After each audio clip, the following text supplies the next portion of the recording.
Assalamualaikum dan selamat sejahtera rakyat Malaysia.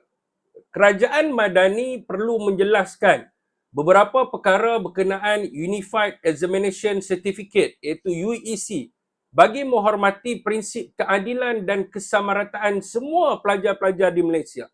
Saudara dan sedari, Kerajaan Madani perlu menjelaskan bagaimanakah integriti penyediaan soalan bagi ujian UEC, di mana semua sedia maklum bahawa soalan SPM disediakan oleh Lembaga Peperiksaan Malaysia mengikut prosedur keselamatan berlapis iaitu moderasi kandungan, ujian kesukaran dan validasi standard nasional.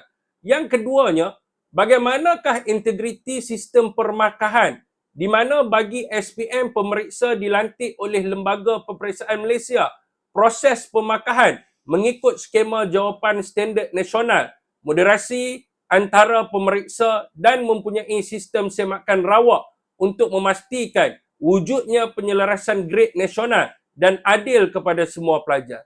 Saudara dan sedari rakyat Malaysia, adakah Don Zong dan DAP akan bersetuju sekiranya soalan UEC disediakan oleh Lembaga Peperiksaan Malaysia dan diperiksa oleh Lembaga Peperiksaan Malaysia mengikut kepada standard nasional? Mereka bercakap soal keadilan dan kesamarataan, tetapi tindakan yang dibuat adalah mendiskriminasikan majoriti pelajar-pelajar di Malaysia dengan perwujudan dual sistem pendidikan yang tidak sama rata dan adil kepada mereka. Apakah respon rakyat Malaysia?